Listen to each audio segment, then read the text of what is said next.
for Phyllis, for the people who might come on who don't know Phyllis. So we're happy that Phyllis Holman Weisbard is joining us. Phyllis is Emeritus Women's Studies Librarian at UW-Madison. And I saw that she was listed as a noteworthy librarian publisher by Marquis Who's Who. And Phyllis grew up in Wisconsin and also got her education here, a bachelor's degree in American institutions and master's degree in library and information studies, both at the UW-Madison, and also studied at Boston University, where she earned her master's degree in education. And she's worked a lot of varied work history, and including co-authoring books, publishing periodicals, writing articles and reviews on women's study and gender topics. And she worked as a librarian in the Hebraic section of the Library of Congress, and also curated the Jewish law collection at New York University Library. And Phyllis moved back to Madison in 1990. And that's when she became the UW System Women's Study Librarian. I have a special place in my heart for librarians, as I was also in education, and I really relied a lot on librarians to do some of the good work that Phyllis does about gathering resources and information and making it available to all of us. And I'm happy she's continuing on and keeping us curious adult minds looking at and keeping learning as we go on. So thank you, Phyllis, for reaching out and for doing the program today. Okay, thanks, Paul. We'll get started. Before I share my screen, I just want to. You shouldn't, because that sound is not coming through. You should have it on mute. People, everybody should mute. Yeah, I don't, unless you're asking a question.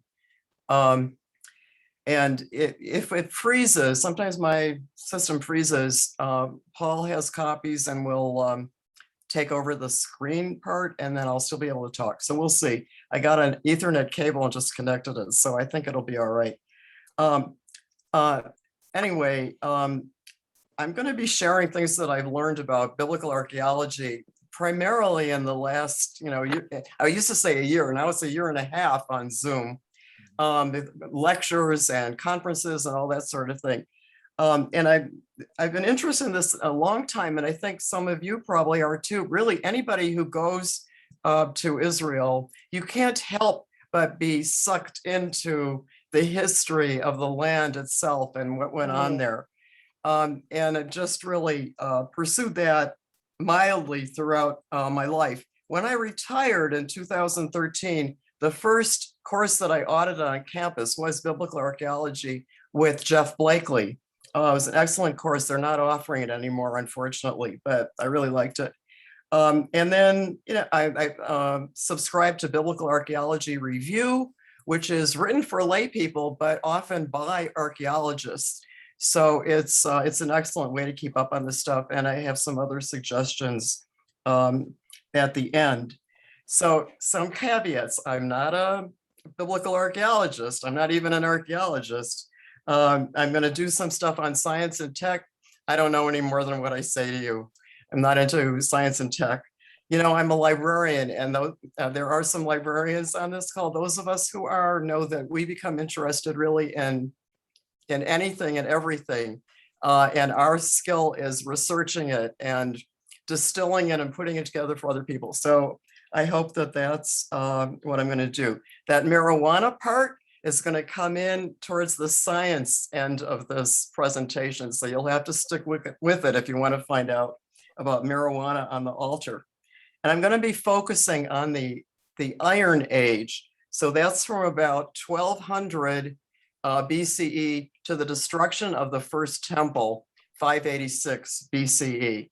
And that's kind of like the classic period of Israelite history, because that's when David and Solomon, assuming they were real, that's when they're around under what's called the United Kingdom, and then it splits into Judah in the south and Israel in the north, and that's part of that period. So that there's a lot of archaeology from that period, and it's kind of the period that we're probably most interested in. So I'm going to try to screen share now, and where's that button? Share, okay.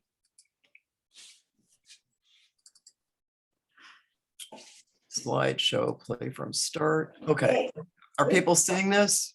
Yep, looks good. Yeah, okay, good. And if you want to put down my email for questions, I have one at this beginning here and then one at the end. I can't really see that chat unless I kind of invoke it. So if you have a question as I'm going through stuff, just shout it out, or Paul, if you're looking at the chat and you see it, Okay. you know, just break in. I mean, I don't care. This doesn't have a conclusion. So we'll just do what we do until we don't have time to do it anymore. But there are parts. The first part that I'm going to do is really look at some of the things that interest me, that I don't care about palaces, I don't care about fortifications, I don't care about walls in general. I do care about women, as you could tell from my bio, and I'm interested in what have archaeologists and historians gleaned about women's lives in ancient Israel. And even more generally, we would call them the little people, because until a couple of generations ago, archaeology was mostly interested in the kings and the other warlords and people like that, and the battles and things that went on. But the field has expanded to take in the interests of what else was going on. So we're going to look a little bit at what else is going on.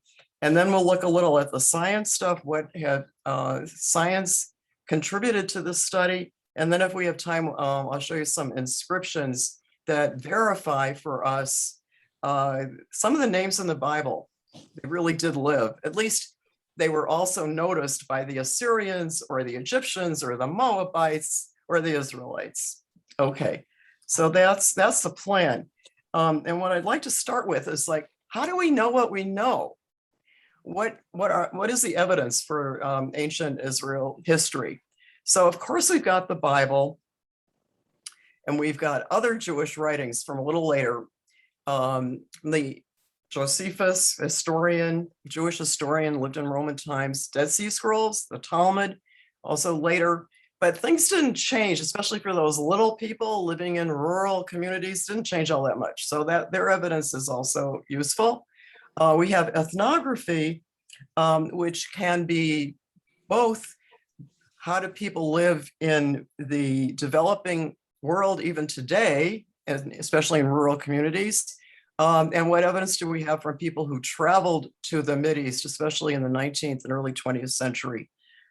Then we have all that science tech stuff, and we have, of course, lots and lots of stuff that they dig up, artifacts and reliefs. I'll show you some of those, and some inscriptions.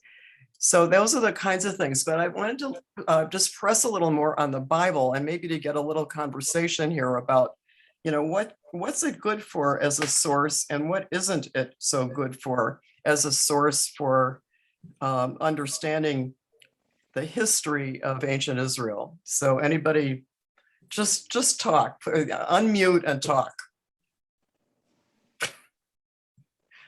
Well, I'd say, this is Ruth, I'd say it's good for names of people and places. And problematic, well, there are, you know, no one, I mean, there are different theories about who wrote the Bible and what they were trying to get across. So I guess the actual narrative is, could be, I don't know. Okay, anyone else want to chime in on what it's good for or what it's not good for? Well, one of the problems is it wasn't necessarily written as a contemporaneous account of what happened. Right. I mean, it's written quite a bit after the fact. Facts, if there were facts. Right, If there for were. sure. Yeah. Right. Timing. Yep. Difficult too, in order to try and look at it from a proof positive source. There really is very little evidence of what happened as described in the Bible. However, it's a great starting point to rouse curiosity. And then I also took that class, by the way. I took it twice because I liked it so much, that the one that you took. And I enjoyed the fact that there's really two different ways of looking at archaeology.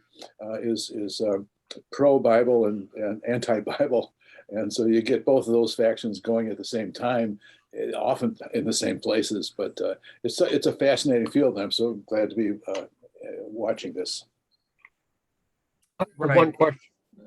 When you say the Bible, are you referring specifically to what people would call the Old Testament as opposed to the New Testament? Is this the Torah Bible, the Book of Mormon? Like, which Bible exactly did you? Okay, so because I'm going to be talking about the period of the Iron Age, we're really talking about the period of the Hebrew Bible, or the period described in the Hebrew Bible, not in the New Testament. But I think it may apply, you know, sort of these general thoughts about the New Testament as well. Just let me say a few more things about it, what else it's good for. There's like ancillary stuff in there, like crops, like what are people growing? What are they eating? What's their dress like? Things like that, that we can tease out. That, you know, it's not the purpose of the Bible, but it's in there. And the reasons that it is a problem is that it wasn't written as a historical source. Really, neither of them were. Yeah, they want to do things about events and all that, but it's by the by, because the Bible has a different purpose. It has an interest in theology. It's not so much a history book in its intent. And also, when we get to the split kingdom between Judah and Israel, there's a point of view in favor of Judah, when actually a lot of the really interesting archaeological stuff and what was going on in trade and other things is the Northern Kingdom. We don't hear about that really at all, or if we hear about it, it's in the negative. So we have to bear that in mind, but it has a lot of good information in it. As somebody who has an undergraduate degree in anthropology, I find it interesting because what we're learning about is the culture of the time and the various legends people took and the mythologies. You know, when you look at biblical scholarship, you find that serious scholars don't believe the story of Moses, for example, as it is told, but it is integral to the culture of the people who are listening to it and using it as a means of connecting and directing themselves. For sure, you know, this is not to negate any of that, and it's, you know, it's a narrative that we cherish. The question is, you know, when you want to think of it dispassionately as a historical text, what happens at that point? Okay, so there are these other writings, and I didn't want to get into this a whole lot, but I just have one quote from the Talmud. The Talmud it is compiled later. The Talmud is compiled in part in around the end of the 2nd century, and then around the year 500, the rest of it is added in there. But here's a quote.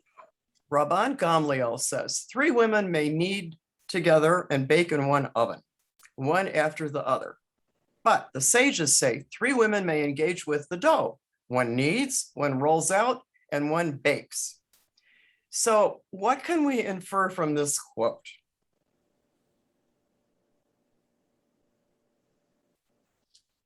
That the men really don't know what's going on in the kitchen. Well, possibly. They know that they get bread. I think that's putting a little bit more of our contemporary look on this quote, but possibly. Okay. That women spent time together without the men.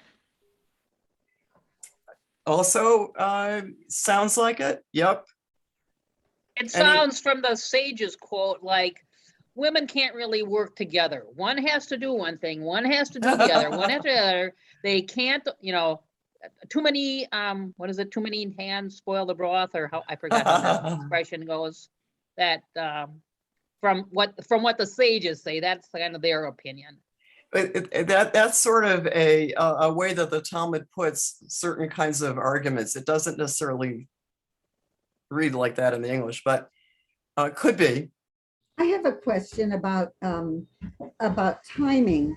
When the Talmud was written, was that after the New Testament was written or contemporaneous with parts of the New Testament?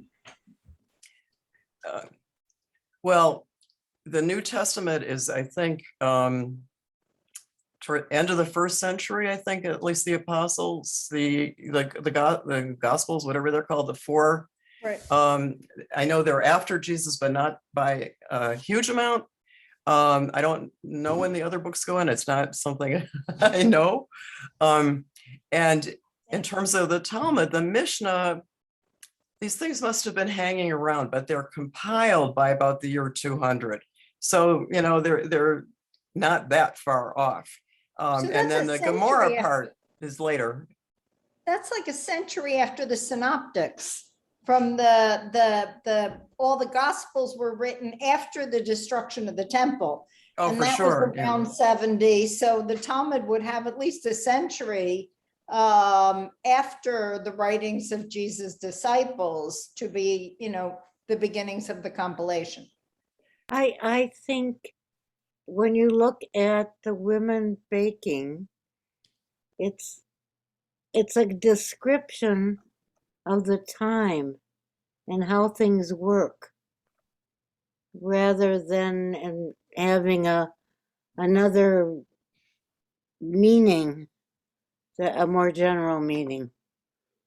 Yeah, I mean, the reason I had this quote is because I'm interested in the women. And first of all, this shows that the rabbis who are quoted and written about in the Talmud noticed the women and what they were doing. Secondly, we know that they were then doing this work of bread making collaboratively. There might have been different styles, but they did it collaboratively. So, Phyllis? yeah. Elaine, I can't help but think that these three women are in one household, that they're wives of the man or wives and daughters of the man. And I don't know if I'm you know, I don't know, the rabbis are saying I looked in how they wedding think book, things should be. and I looked in wedding book, and I looked in whatever you may have posted from the wedding overtime. I couldn't hear that last part. I don't know what that last part was, but they could be in, I did hear you, Elaine, that they could be in one household because they seem to be working together and they did live intergenerationally. So could be. But I also think not everybody had their own oven. Yeah, good. Right? So it could have been a community deal, because people would have to bake in whatever the local oven was, and it wouldn't necessarily be in a single household. So what we've just engaged in is some of what the archaeologists and historians have to do. They have this quote, maybe they find some artifact or something else from a dig, and then they have to interpret. So we have just interpreted this. Thank you. We do also have to just consider interpreting the physical archaeological record. And there are things to keep in mind, like we did with the Bible, we have to do that a little bit with the physical stuff too.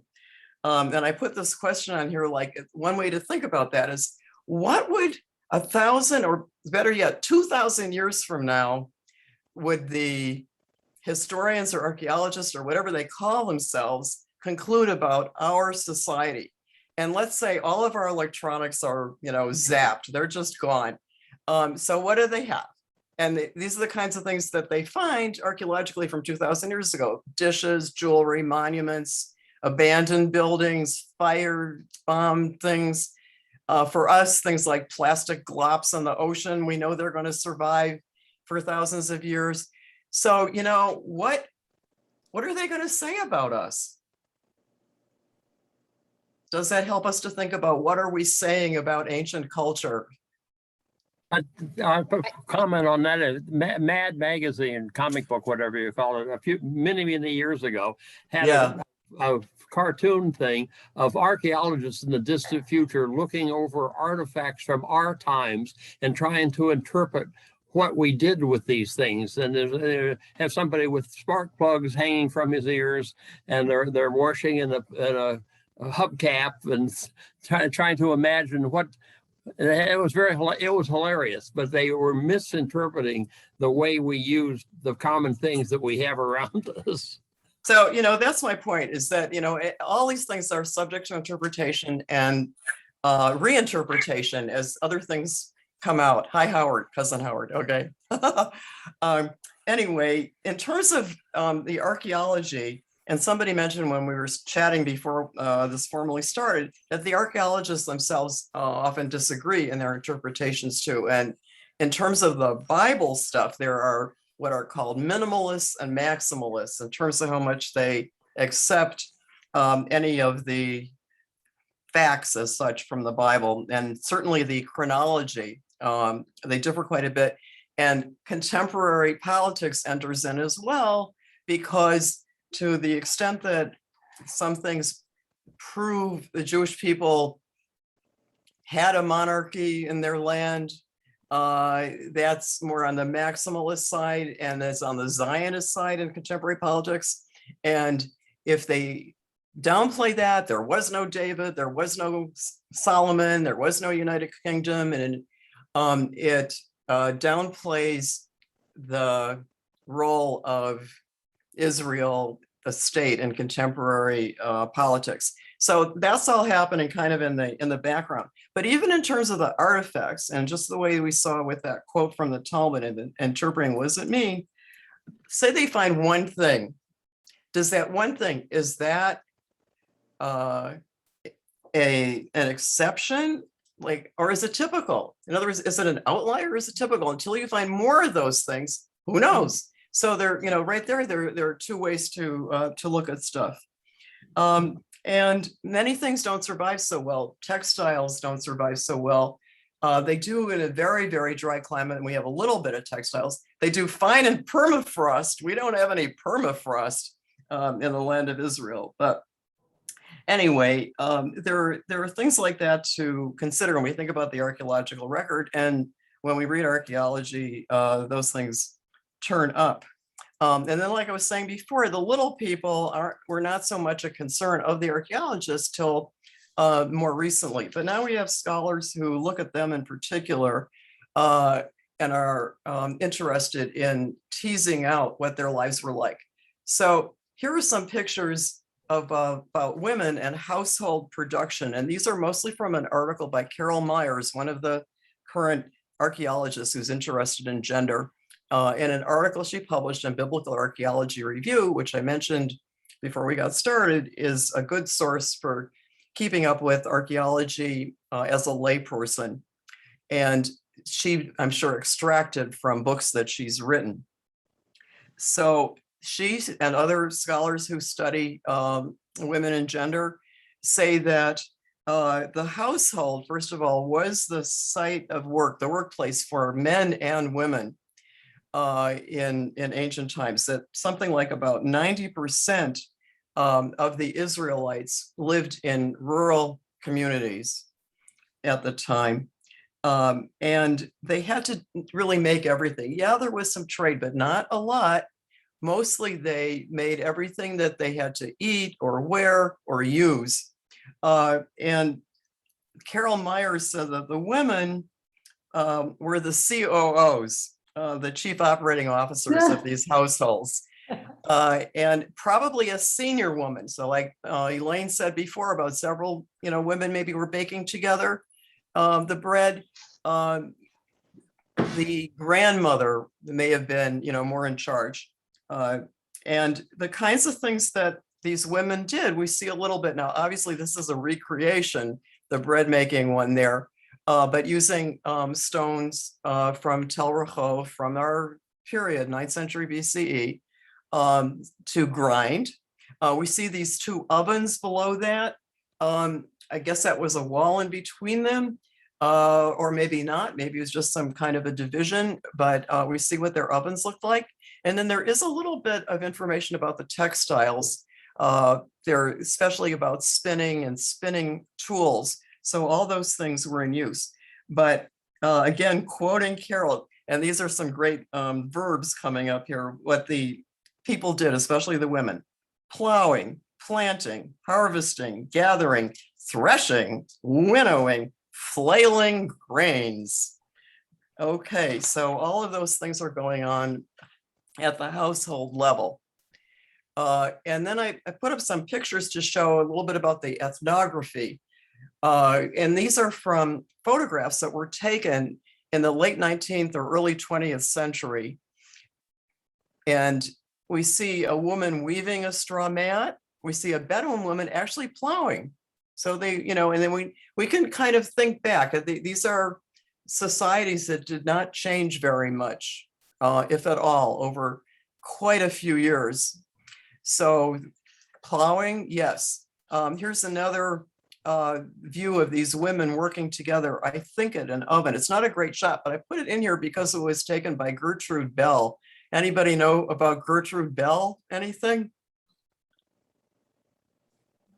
We have to recover her from history, if not. So she was one of these wealthy women, British women, who explored in the Middle East. You know, they would mount their own expeditions. They had a lot of money, and they did that. She was one of them. She got especially conversant with what's now Iraq. And in fact, when the Brits were and the others after World War I were dividing up the Middle East and trying to figure out the boundaries, she was the one who decided what the boundaries would be for the country Iraq. So she's quite an important one.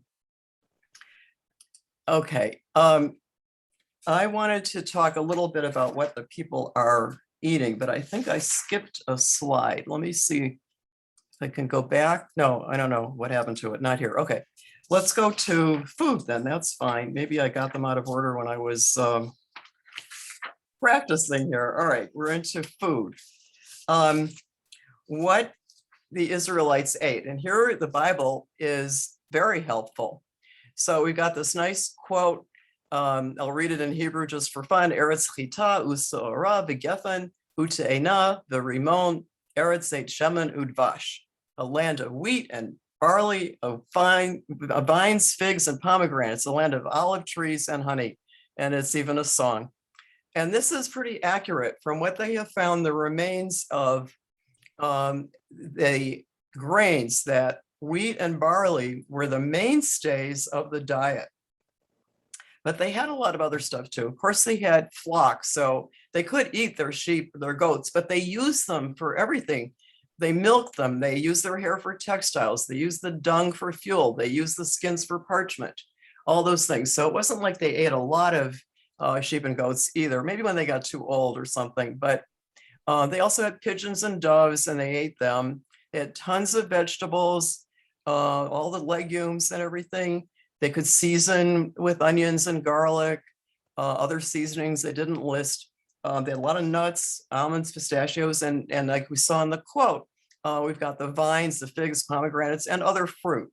So one of the kind of fun facts that I learned fairly recently had to do with an animal we don't associate with Israelite eating. And what might that be? Pig. The pig, okay. So, whoops, what did they find recently? And they found a pig skeleton from our time period in central Jerusalem house. This is an Israelite house, okay? And now what are we going to do about that? It was definitely consumed. It was in a room with other animal bones, cooking vessels, storage jars. It showed signs of having been butchered. And actually, this isn't even the only place that they have found pig bones in the land of Israel. There's about 2% remains just in the Judah, the southern portion. What are we going to do about that?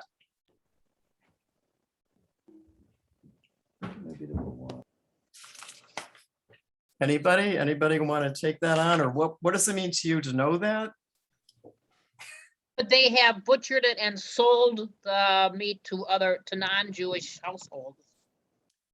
Maybe. They weren't Jewish, they were Israelites. What? I didn't get that. They weren't, I said I'm not sure they called themselves Jews at that point, right? Oh, yeah. So one of the possibility, or a major possibility, is what we consider Judaism wasn't so firmly established yet in 2,700 years ago. So about the year, I can't do the math. How much is that BCE? That's about, about 700 BC. Okay. So what we think of as Judaism as it's come to us, particularly through the Talmud, may not have been so firmly established.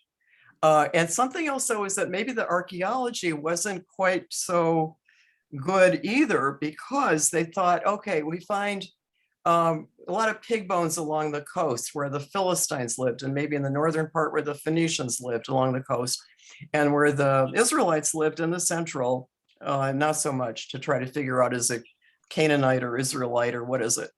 But it's also possible that it has to do with what the animals need.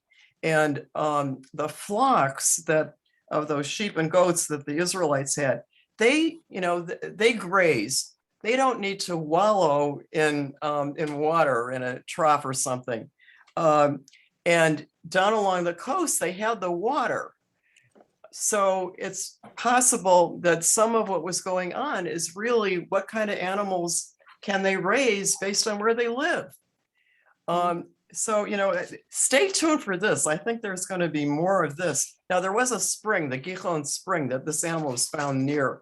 So Jerusalem did have a spring, if you're wondering about that. But this division between, if you find pig bones, it's Canaanite, it's not Israelite. Maybe not. When were the dietary laws first fashioned? Yeah, so that's the issue. There's only in the Bible, in the Hebrew Bible, there's only don't boil a kid in its mother's milk. There's not a whole lot about separate sets of dishes and all of that stuff. There isn't any of that. So, things developed over time, as I said, primarily from the Talmud.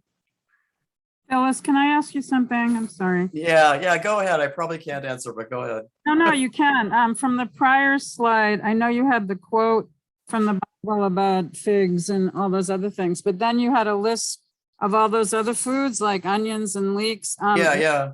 What's the evidence for those foods? Oh, there is residue of stuff. I mean, there are like garbage pits, and I don't know specifically, but they can determine from remains, what was around. Okay, so those weren't things mentioned in the Bible. It's from remains. I don't know. They might have been. I didn't look for quotes about them. It's very possible. I think lentils probably is, if I'm not mistaken. But anyway, I think that it's more from the archaeology. Okay, thank you. Also, in the Tanakh, it also says that we should not eat things that do, unless they have a cloven hoof and their cud. And so it seems that the prohibition, and also things from the sea, like shellfish, you can't have, and that's biblical. I'm thinking that the situation was probably a lot then like it is today. There are people who took it very seriously, and then there are people who said, well, I should try it, but no, this is available. That's possible too, and maybe plausible. By the way, they've also found non-kosher fish remains in Israelite areas. So like catfish or sharks, they found those too. So at least some people were eating those things. That can be said for sure. I was just going to echo what the other lady said. I didn't see her name was Phyllis, but it's also possible it was just a mere case of survival. What was available? It's pretty basic.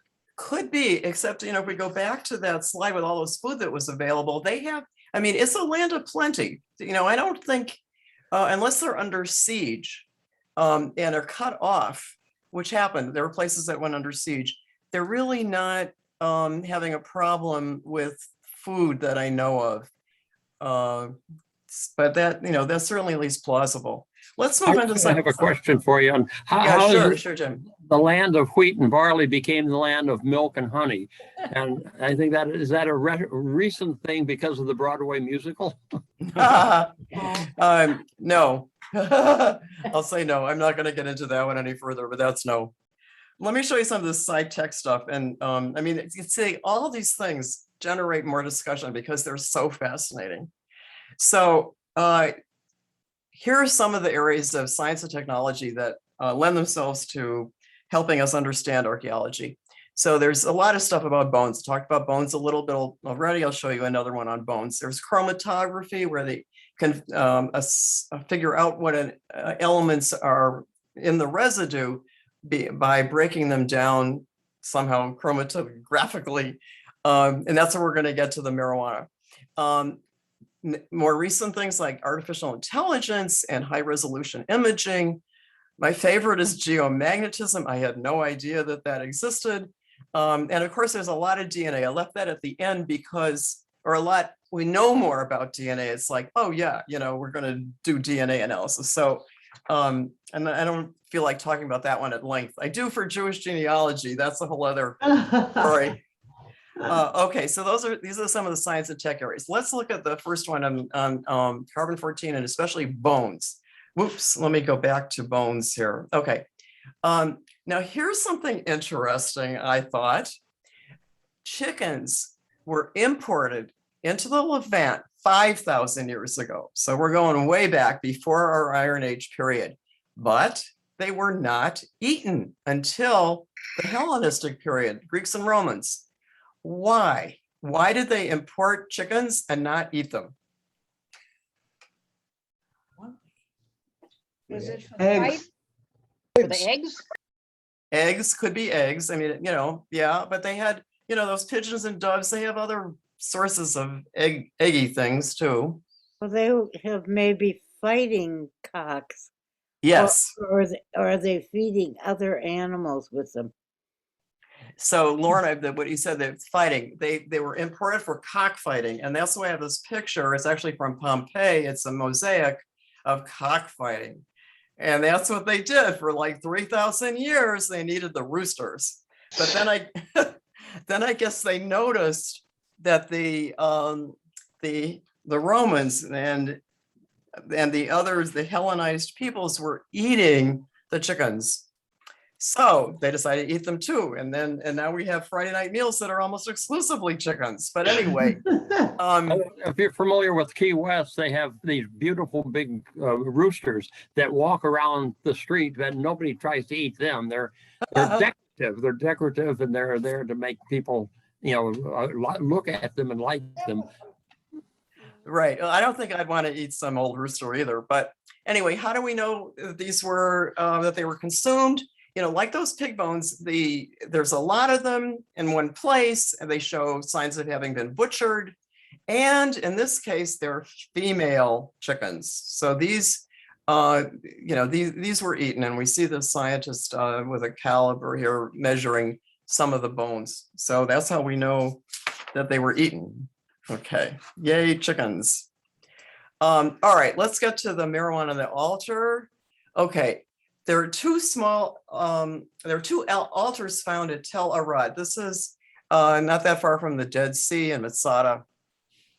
And there was residue found back in the 60s, but they couldn't really conclusively determine at that point what the residues were. But because science advances, they were able to do that now. And they found that one of them contained marijuana or cannabinoid residue, and one that I'm not showing contained frankincense. And this is a bird's eye view. So we're looking at the area where they had it. And the cannabinoids were mixed with dung, so it would burn at a lower temperature, it would last longer. And the frankincense was mixed with animal fat. So and just to say, where did they get these things? These had to have been important because they were imported. The frankincense came from not that far away, came from the Arabian Peninsula. But the the marijuana came either from Southeast Russia or China, probably along the Silk Route. So there was heavy duty trade from far away for these items. So they were important. What were our ancestors doing with these things? Wasn't there some implication for other hallucinogens? Certainly, if not then, later. For what? I couldn't catch the word. Hallucinogens, not only marijuana. Hallucinogens. Yeah, I mean they were getting high. I mean, I think we can conclude they were getting high, and I mean it was part of, and let's call it this way, enhancing their religious observance. This is out of Jerusalem. You know, these things are probably set up around the country. Maybe it was set up a little more domestically. There was domestic religion, clearly. So it's enhancing their religious experience. But I just love the idea, you know, we think we're so modern. And, you know, there's nothing that we do that they didn't do if they had access to it too. That it's that kind of a thing to me. And one of the reasons I like to do biblical archaeology, because then I don't feel so contemporary minded. Okay, let's move on to high resolution imaging.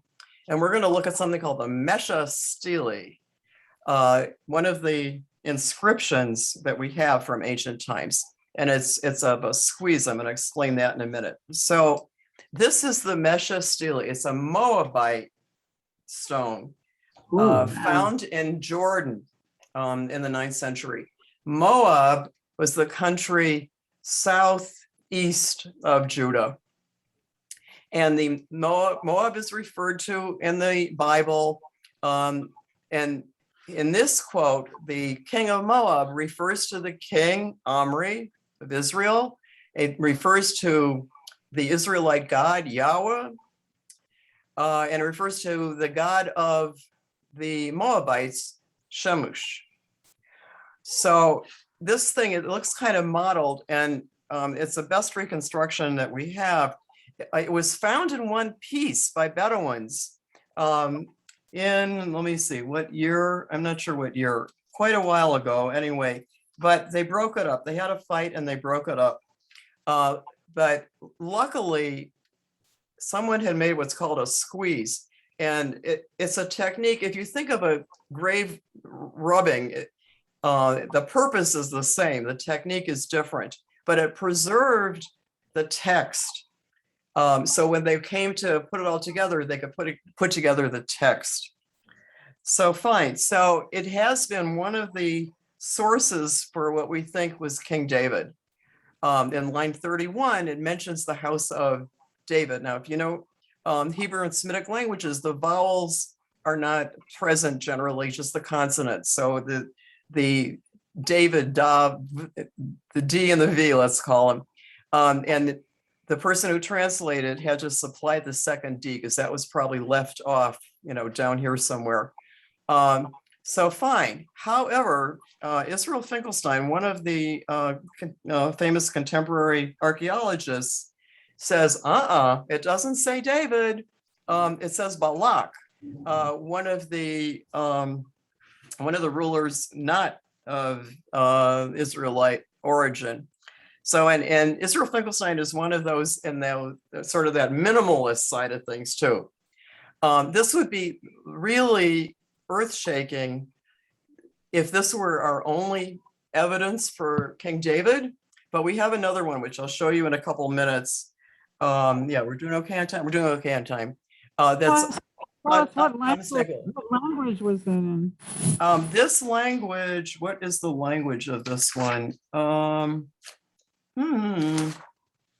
Moabite. It's in the Moabite language. Okay. Yeah. And this is discussed, the events are discussed in the second book of Kings in chapter 3. Yeah, Ruth. Was that some kind of Arabic, or what was Moabite? Moabite? It's a Semitic language. I don't know more than that about it. I don't know if they're at all mutually intelligible. I don't know anything else, but it's another language of that region. And I'm assuming it was a Semitic language as well. Look it up. Google it. I don't know. I don't know anymore. Given my namesake, the Ruth was a Moabite. So what did she speak to her husband? I'm having trouble hearing. Was that Lorna? I don't know. Whatever. I couldn't understand that comment. I'm sorry. I don't have good hearing and. Phyllis? Yeah. Phyllis, I have Herb here and he has just checked it. Moabite language? Northwest Semitic language. Thank you. Northwest Semitic language. All right. But southeast of Judah is where Moab, the Moab land was. Okay, so we've got a disagreement among the archaeologists about how to interpret that squeeze of the Mesha stele. Okay, here's another really fun one that I learned about here in Madison at a lecture by this person, W.B. Seals, University of Kentucky. He came to Madison, gave a lecture. He got his PhD here in engineering. And he was able to take a little scroll and digitally unroll it. Now, just let me back up for a second. One good thing that archaeologists don't do is they don't try to do everything when they find a site or objects or anything. They leave stuff for their successors because they know that techniques are going to change, hopefully improve, and they leave something for their successors. So nobody touched this scroll, and it had been fused, probably it had burnt a bit. So nobody wanted to take a chance of just having the whole thing disintegrate. So what he was able to do, I have no understanding really how, he was able to digitally unroll it using X-ray scanning and then software that I think he developed that could separate the layers. So we can see here all these different layers because they had different geometry and density. Again, what does that mean? I don't know, but it worked. And we can see as it's digitally stretched out here, and it's a portion from Leviticus. So this technique is now being used on some other objects that have survived like that nobody, people were afraid to open. But it also shows, again, this larger issue that archaeologists don't. I mean, even you go to a site and they'll say, oh, a mound, they only excavated this portion of it. They left some of the other, and you think, well, why did they do the whole thing? They leave some deliberately, and it's probably a good idea.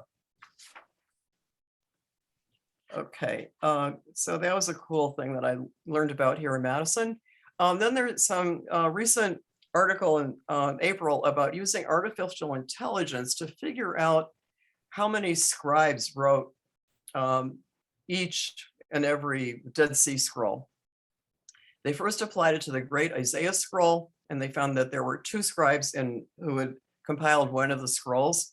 And then they also found that 8 of 51 of the scrolls were written by one person, and it involved both sectarian scrolls and non-sectarian. So what does this matter? The reason it matters is there's theories about how did the scrolls get in the caves? Did they come from Qumran, where they're right there? Did Israelites fleeing Jerusalem bring them with? Is this some kind of combination?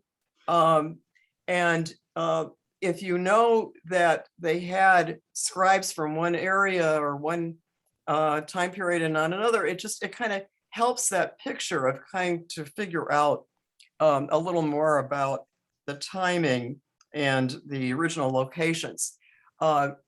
I mean, you can just do that with general handwriting analysis probably, but this is just scooping up a lot more data and applying it. Plus, it doesn't destroy any of the sample when you scoop up the text of all these things. Carbon-14, which is the radioactive decay of one isotope of carbon, when they apply that technique, it destroys some of the sample. So I think we're going to see more of this too, using like big data on artifacts like the Dead Sea Scrolls, where we have them from ancient Israel. Now, like I said, here's my favorite is geomagnetism. I guess I knew that the Earth is magnetic. Okay, I guess I would say that. And that, you know, like compasses point north. Okay, would we agree? People know that. I'm assuming we don't have a lot of science background among us, but maybe we do, in which case I'm sorry if I'm being too simplistic. But what I didn't know is that that magnetic field fluctuates, and sometimes it just reverses. I don't think it will in our lifetime, but it might point south. So anyway, while it's fluctuating in intensity and direction, the minerals that are around at that time, and if they burn, they preserve the magnitude and the direction at that moment. So if we have an actual historical date, like we do of the destruction of Jerusalem in 586, and then you take some burnt stuff from that destruction, you know, metallic, you can then come up with figures on what the geomagnetism was at that time. Then you can do a timeline of things that you've got like that. But sometimes you've got the geomagnetism and you don't know the date for archaeology. Well, then you can reverse it. You can see where it is on the timeline geomagnetically, and then put in a date from ancient history. So it's something that is used both by archaeology and by earth scientists these days. So I don't know, I just think it's cool. It's just another way to get some facts. And a lot of the discussions are about dating. When did something happen? It couldn't happen before this, couldn't happen that. This helps establish some of that timeline, and we'll probably see more of that go on now that that technique is being applied. And not just in the land Israel, you know, in Greece and other places too, they're using that. DNA, like I said, I wasn't going to talk that much about DNA. They have analyzed Philistine bones enough to say where they came from. That's been a question, that they originally came from Europe. Their DNA is similar to people from Greece and Sardinia and maybe from the Iberian Peninsula. And these are bones that were from about 3,000 years ago, again, within our Iron Age, from a Philistine cemetery near Ashkelon. Now, Jewish bones, by halacha, by Jewish law, we can't go around digging up cemeteries and analyzing them. So we have to, those of us interested in the archaeology of this area, rely on what are apparently clearly non-Jewish bones. But, you know, like at Qumran, there were some analysis done in the 50s of some of the skeletons buried there, but that was done before there was a state of Israel or any religious authority to impose, and plus it wasn't even in Israel, it was in Jordan at the time. So we have some of that, but we can't get more. There's loads more skeletons buried there, and they would tell us a lot more, like how many, there's some women bones, how many women were at Qumran, all of that stuff. We can't answer those questions because we can't analyze more of the bones. Have any of you read about DNA analysis of this territory that you might want to add?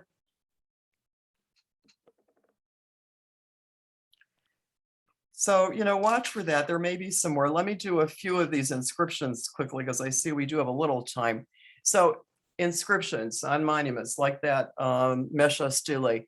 We have some that are Israelite in origin. We have Egyptian ones, there are Assyrian ones, and then there are others like the Arameans. They're up around Damascus and Moabite down in the southeast. So one category of inscriptions, there's tons of them have been found, are seals. And this happens to be one from a woman. There are not that many that have been found that were of a woman. Now, when you have a seal, you're sealing a document. So they're reversed in the way they're written so that they come out in the right orientation on the object. And this is like, you know, we licked envelopes, they sealed things. These are the ancient Hebrew script. They're not the script that was adopted when the Jews were in Babylonia. That's actually the Aramaic script that we use for Hebrew now, but this is ancient Hebrew. So seals, there are probably thousands of those have been found. So they give us names and a little bit of information. Another name that was just found and written up recently and a couple of months ago, this piece of pottery has Jerubal on it. And it was found on a jug near Kiryat Gat in kind of central Israel. And it's an alternate name for the judge Gideon ben Yoash in the book of Judges. However, do we know if this one is that Gideon ben Yoash, or it's just some other Jerubal? We don't know. Here's where the maximalists will be happy to say, yes, we think it probably is.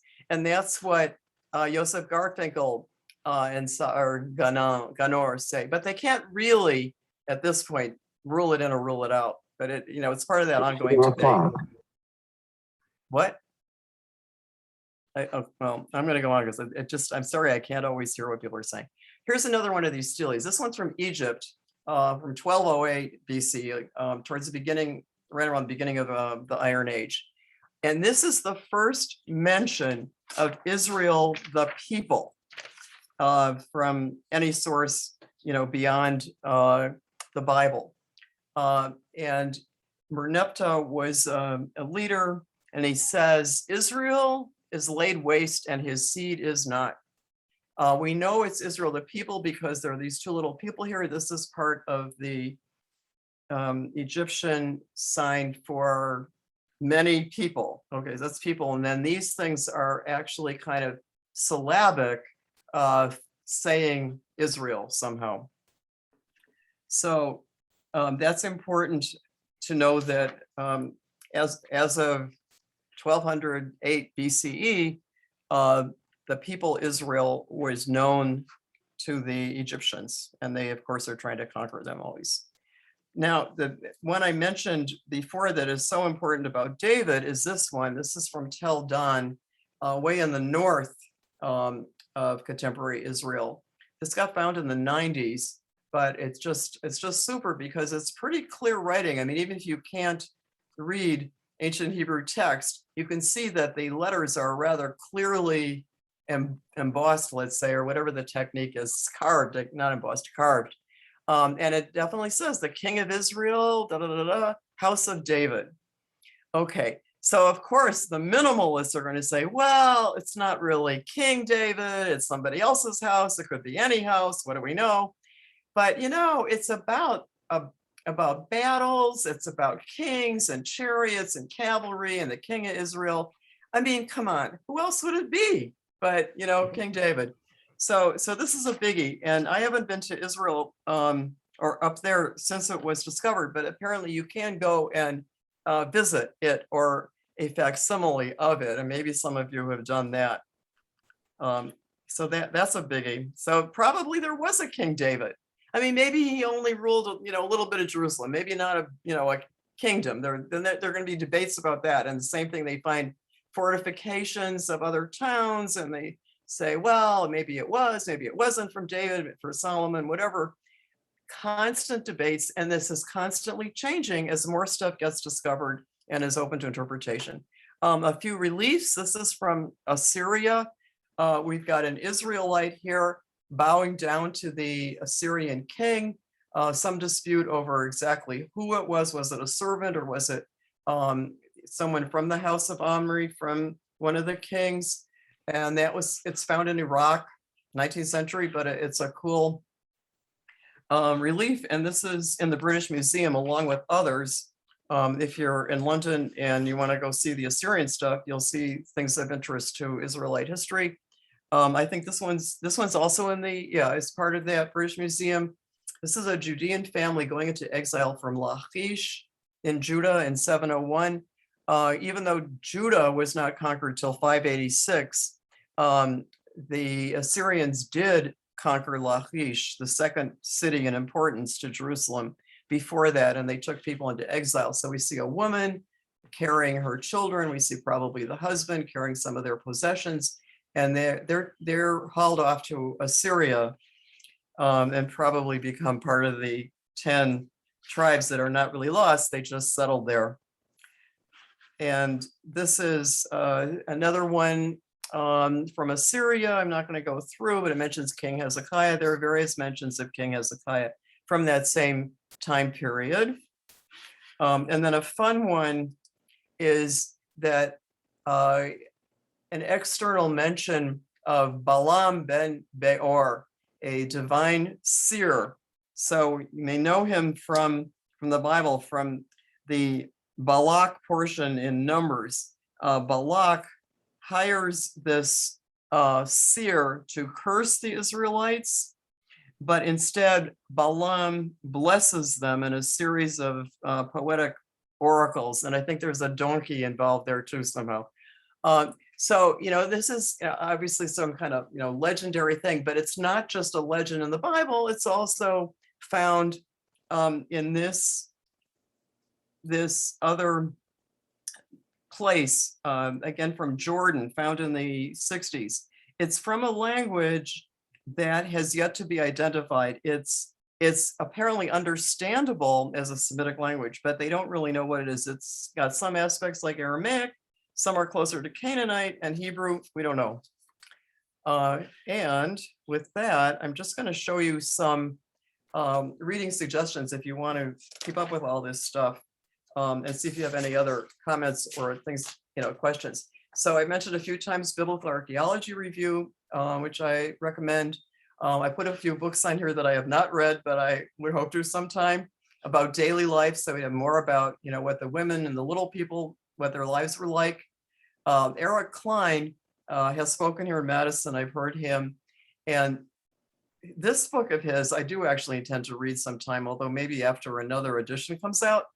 He tries to answer some of those mysteries of the Bible, like when did the Exodus take place, if it took place, because there's the minimalists and maximalists on that one. Where are the 10 lost tribes? Like I alluded to, yeah, they didn't really get lost. They're just over in what was then Assyria, and others like that. So I think that's probably a fun read. I subscribe to the English Haaretz, the Israeli newspaper, mostly for the archaeology. Every week, if not every day, Ruth Schuster writes some in-depth article about archaeology, and I really enjoy her writing. Jerusalem Post is free, and you can get them not by her, but by other people in there. I like the Haaretz ones. Carol Myers I mentioned for an article, but here's one of her main books, Rediscovering Eve, Ancient Women in Context. Similarly, down here, Beth Nahi also works on gender.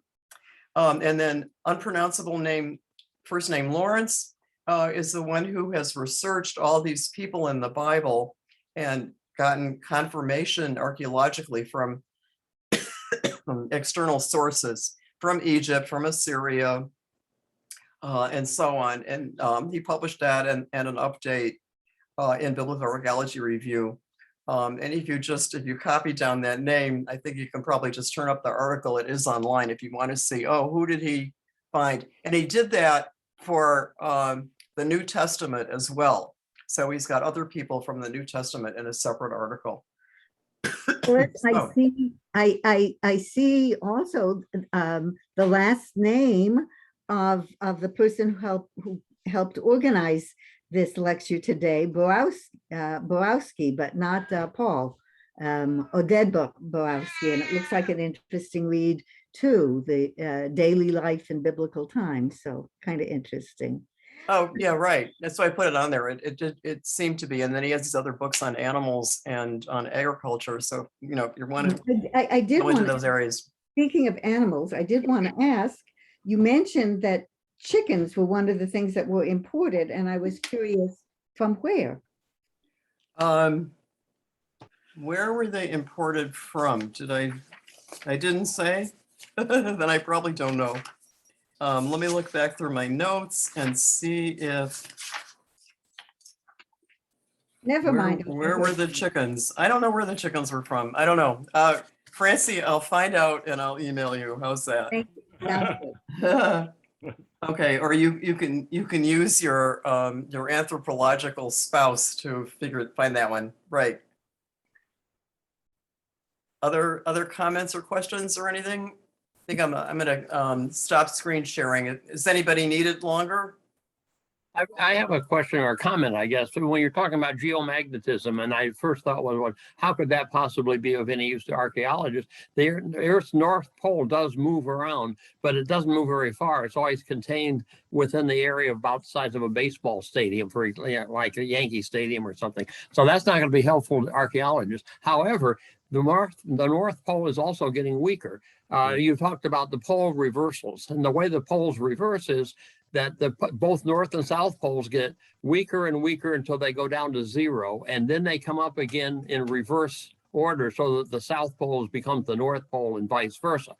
That happens, the weakening of the poles is, if you had a very sensitive way of measuring the strength of the Earth's magnetic field in archaeological positions, that would be useful because you could correlate that with the strength of the pole. And it's gotten weaker definitely over archaeological times. And in fact, if you're looking for something to worry about, the projection is that it will get very weak very soon. By very soon, I mean a few thousand years or so. And that, of course, has very bad implications because the magnetic field of the Earth protects us from cosmic rays. And if it gets weaker and weaker, we're going to get more and more cosmic rays coming in on us. And that, if you want looking for something to worry about long term, you can worry about the weakening of the Earth's magnetic field. I'm worried about the bees before that, but yeah, I mean, I think what you're saying is it probably don't have to have that much difference in the magnetic field over time to be able to have extrapolated this, but they have. I mean, I could just read what objects containing magnetic minerals such as calcite burn at a high temperature.